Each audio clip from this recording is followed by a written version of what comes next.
जब एक रहस्यमय टीचर को अपने मासूम स्टूडेंट को पाने का जुनून चढ़ जाता है, तो वो सारे हदें पार कर देती है। क्या वो स्टूडेंट इस खतरनाक मोहब्बत के जाल से बच पाएगा या ये साजिश उसकी जिंदगी को बर्बाद कर देगी? तो चलिए देखते हैं बैड सिस्टर, खौफ और दीवानगी का खेल। तो मूवी की शुरुआत जेसन नाम के एक लड़के को दिखाते हुए होती है, जो एक स्टूडेंट होने के साथ एक फेमस सिंगर और सोशल मीडिया इन्फ्लुएंस भी है। इसके बाद हमें एक कैथोलिक स्कूल को दिखाया जाता है, जहां जेसन के पेरेंट्स समर वेकेशन के बाद जेसन और उसकी बहन जोई को स्कूल छोड़ने के लिए आए हुए हैं। और यहाँ हम सारा नाम की एक लड़की को देखते हैं, जो जेसन की क्लासमेट है और ये जेसन को पसंद भी करती है। फिर तभी यहाँ इनकी टीचर सिस्टर रेबेका आती हैं और इनके पेरेंट्स से मिलती हैं। इसके बाद वो अपने ऑफिस में जाती हैं और वो स्कूल की नई टीचर सिस्टर सोफिया से मिलती हैं, जिनका आज स्कूल में पहला दिन है। फिर सिस्टर रेबेका सोफिया को इस स्कूल के सारे रूल्स एंड रेगुलेशन समझाती हैं और वो ये भी कहती हैं कि ये एक कैथोलिक स्कूल है और यहाँ किसी भी टीचर को मेकअप करने की अनुमति नहीं है। ये सुनकर सिस्टर सोफिया अपनी लिपस्टिक को मिटाने लगती है। इसके बाद सिस्टर रेबेका सोफिया को पूरे स्कूल का मुआयना कराती है। इतने में इन्हें वहाँ पर जेसन मिलता है, तो सिस्टर रेबेका जेसन को उसकी नई क्लास टीचर सोफिया से मिलवाती है। लेकिन सोफिया ये नोटिस करती है कि जेसन थोड़ी अजीब तरह से बिहेव कर रहा है, तो सिस्टर रेबेका उसे ये बताती है कि कुछ दिन पहले जेसन ने नशे की हालत में अपने फादर के कार को ठोक दिया था, जिसकी वजह से जेसन के फादर उससे नाराज रहते हैं। और रेबेका सोफिया को ये भी बताती है कि जेसन एक सोशल मीडिया सेलिब्रिटी भी है। फिर हम ये देखते हैं कि सोफिया जैसे ही अपने कमरे में आती है, तो वो अपने लैपटॉप में जेसन की फोटो को देखकर अपने लैपटॉप को ही किस करने लगती है। और हमें यहाँ पता चलता है कि सोफिया भी बाकी लोगों की तरह जेसन को पहले से ही जानती है और ये जेसन की बहुत बड़ी फ़ैन है। इसके बाद सोफिया अपनी पहली क्लास लेने के लिए क्लासरूम में जाती है, पर वो ये देखती है कि जेसन और सारा दोनों एक दूसरे से बात कर रहे हैं और सोफिया ये देखकर गुस्से में सारा को आगे की सीट पर बिठा देती है। पर सोफिया को ये सब करता देख जोई को काफ़ी अजीब महसूस होता है। दरअसल इस तरह के कैथोलिक स्कूल में कोई भी टीचर इस तरह की हरकत नहीं करते हैं। अब सोफिया क्लास को शुरू करती है। तभी जोई कहती है कि सिस्टर, क्लास शुरू होने से पहले हम सभी क्लास में प्रेयर करते हैं। और जब सभी स्टूडेंट्स प्रेयर कर रहे होते हैं, तो एक बार फिर जोई ये नोटिस करती है कि सोफिया प्रेयर नहीं कर रही है। और सोफिया की इन सभी हरकतों को जोई अपने भाई जेसन को भी बताती है। और क्योंकि जेसन सारा से मैसेज में बात कर रहा था, इसीलिए वो जोई की बातों पर कोई खास ध्यान नहीं देता।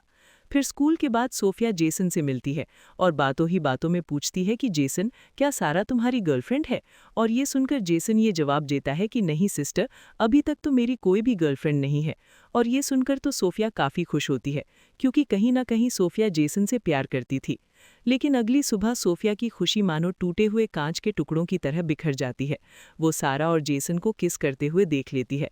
फिर वो जेसन को क्लास में भेजकर सारा को डांटने लगती है और सोफिया सारा को खास हिदायत देती है कि वो जेसन से हमेशा दूर रहे। अब क्लास खत्म होने के बाद सोफिया जेसन से मिलती है। फिर वो जेसन से ये सवाल करती है कि जेसन, तुम तो कह रहे थे कि तुम्हारी कोई भी गर्लफ्रेंड नहीं है, तो तुम सारा के साथ क्या कर रहे थे? जिसका जवाब जेसन नहीं दे पाता। फिर सोफिया बोलती है कि जेसन, मुझे तुमसे तुम्हारी पढ़ाई के बारे में कुछ बात करनी है। मैं चाहती हूँ कि तुम एक बार मुझसे मेरे कमरे में आकर मिलो। थोड़ी देर बाद जब जेसन सोफिया से मिलने जाता है, तो वो दरवाजे के पार देखकर भौंचक्का हो जाता है। वो देखता है कि सोफिया अपनी अर्धनग्न बॉडी को मॉइस्चराइज कर रही है। असल में सोफिया ने जानबूझकर अपने कमरे का दरवाज़ा खुला छोड़ रखा था, ताकि जेसन उसे इस तरह देखकर उससे अट्रैक्ट हो जाए। अगले दिन सोफिया जेसन से पूछती है कि तुम मुझसे मिलने क्यों नहीं आए? ये सुनकर जेसन बहाना बनाकर कहता है कि मैं माफ़ी चाहता हूँ, क्योंकि मैं भूल गया था कि मुझे आपसे मिलने आना था। थोड़े दिन बाद वीकेंड पर जेसन और जोई को उनके पेरेंट्स घर लेकर आ जाते हैं। आगे बढ़ने से पहले मैं आपके सामने एक खास अनाउंसमेंट लेकर आया हूँ। जब हम 500 सब्सक्राइबर्स पूरे कर लेंगे, तो मैं इस वीडियो के कमेंट्स में से किन्हीं 2 भाग्यशाली विजेताओं का चयन करूंगा। ये विजेता जीतेंगे 2 कुली, लेकिन उसके फादर उसे ये सब करने से मना करते हैं, क्योंकि वो चाहते हैं कि जेसन अपना पूरा फोकस अपनी पढ़ाई को दे, जिससे उन दोनों के बीच बहस हो जाती है और जेसन गुस्से में नाराज होकर बाहर जाकर अकेले में गाना गाने लगता है। इधर सोफिया जेसन के घर के पास छुपकर जेसन को देखने लगती है और तभी सारा जेसन को कॉल करती है। ये देख सोफिया तो गुस्से में पागल हो जाती है। अब सोफिया ये फैसला लेती है कि अगर उसे जेसन को पाना है, तो उसे किसी तरह से सारा को जेसन से दूर करना होगा। वो रात को हॉस्टल में सारा के कमरे में जाकर उसके बुक में ड्रग्स रख देती है, लेकिन कमरे से बाहर निकलते वक्त उसे सिस्टर रेबेका देख लेती है। और जब सिस्टर रेबेका सोफिया से पूछती है कि वो यहाँ क्या कर रही है, तो इस पर सोफिया ये बहाना बताती है कि उसने यहाँ पर किसी की आवाज़ सुनी थी और इसीलिए वो ये देखने के लिए यहाँ पर आई थी। इसके बाद अगली सुबह सोफिया क्लास में सभी स्टूडेंट्स को अपनी अपनी बुक्स निकालने के लिए कहती है और जैसे ही सारा अपनी बुक निकालती है वैसे ही तक्की हुई सोफिया सारा को ड्रग के साथ पकड़ लेती है और सोफिया सारा को बहुत बुरी तरह डांटती है और उसे ये भी कहती है कि तुम्हें इस हरकत के लिए बहुत बड़ी पनिशमेंट मिलेगी। अब ये ड्रग्स वाली बात पूरी स्कूल में फैल जाती है जिसके कारण सारा को स्कूल से भी निकाल दिया जाता है। अब हम पास्ट में ये देखते हैं कि जब सोफिया ने जेसन को पहली बार सोशल मीडिया में गाते हुए देखा था तभी से वो जेसन की दीवानी हो गई थी।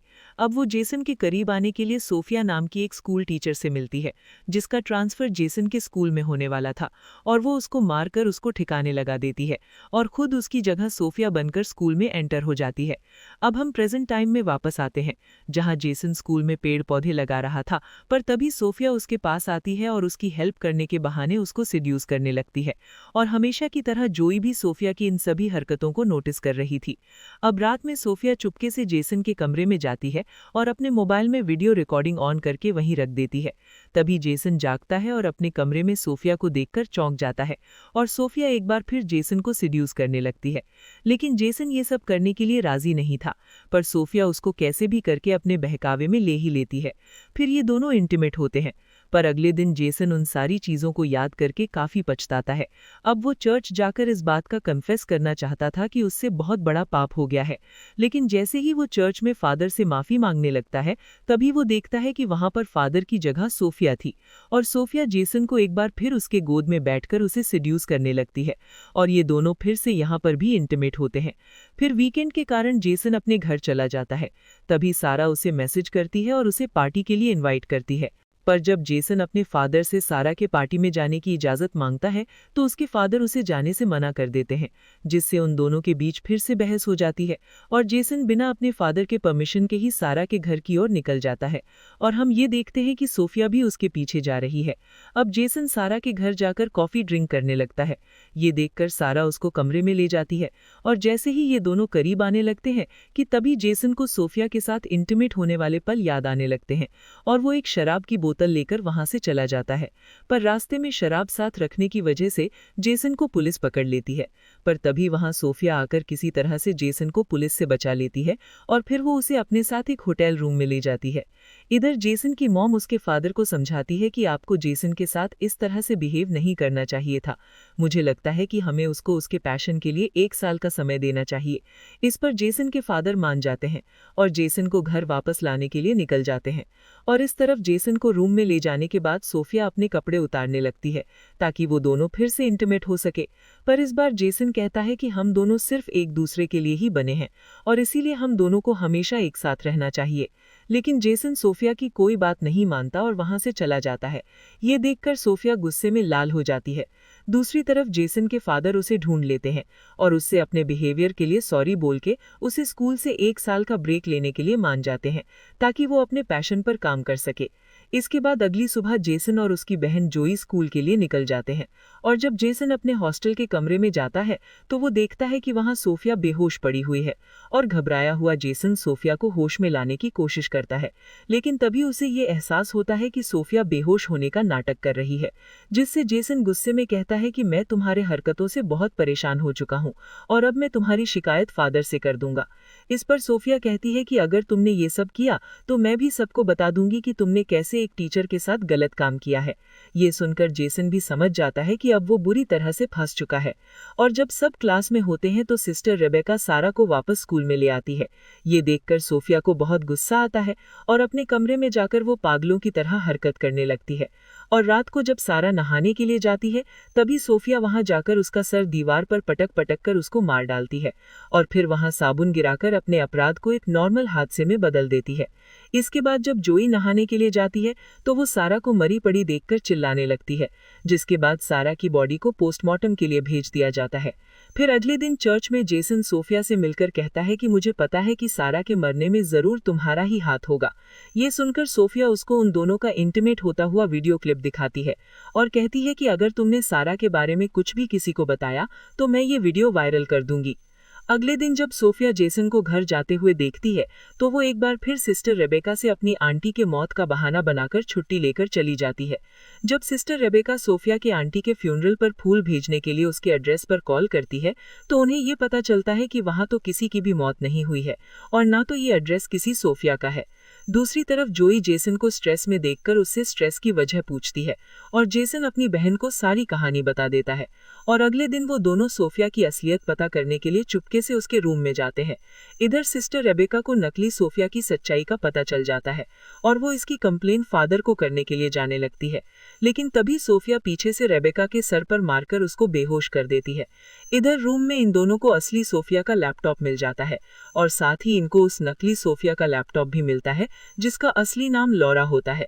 इसलिए वो दोनों ये बात सिस्टर रेबेका को बताने के लिए उनके पास जाने लगते हैं और तभी इन लोगों का सामना नकली सोफिया यानी कि लॉरा से हो जाता है। वो जेसन के हाथ में अपना लैपटॉप देखकर सब कुछ समझ जाती है कि उसकी सच्चाई सामने आ चुकी है और अब वो पागलों की तरह जेसन से अपने प्यार का इजहार करने लगती है, लेकिन वो दोनों उसे इग्नोर करते हुए वहां से जाने लगते हैं। लेकिन तभी पीछे से लॉरा जोई के सर पर मारकर उसको घायल कर देती है और ये देखकर जेसन गुस्से में आकर उसका गला दबाने लगता है, लेकिन लॉरा उसे भी मारकर उसको भी घायल कर देती है। फिर जोई को खत्म करने के लिए जाती है। मौके पर वहां सिस्टर रेबेका आकर उसको रोकने की कोशिश करती है, लेकिन वो सिस्टर रेबेका को भी मारने लगती है। ये देखकर जेसन अपने पॉकेट से स्क्रू ड्राइवर निकालता है और लॉरा के पीठ में घुसा देता है, जिससे लॉरा की मौत हो जाती है। और फिर अगले सीन में हमें स्कूल के ग्रेजुएशन का दिन दिखाया जाता है, जिसमें जेसन के फादर जेसन को एक नया गिटार गिफ्ट करते हैं, जिससे जेसन बहुत खुश होता है और ये कहानी यहीं खत्म हो जाती है। तो अब मैं गिव अवे में भाग लेने का तरीका बताता हूँ। सबसे पहले आप हमारे चैनल को सब्सक्राइब करें और नीचे कमेंट में लिखें कि आप इस गिव अवे में भाग लेना चाहते हैं।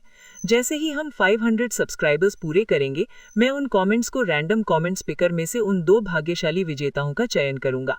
ये विजेता जीतेंगे 2 कुली, लेकिन उसके फादर उसे ये सब करने से मना करते हैं क्योंकि वो चाहते हैं कि जेसन अपना पूरा फोकस अपनी पढ़ाई को दे, जिससे उन दोनों के बीच बहस हो जाती है और जेसन गुस्से में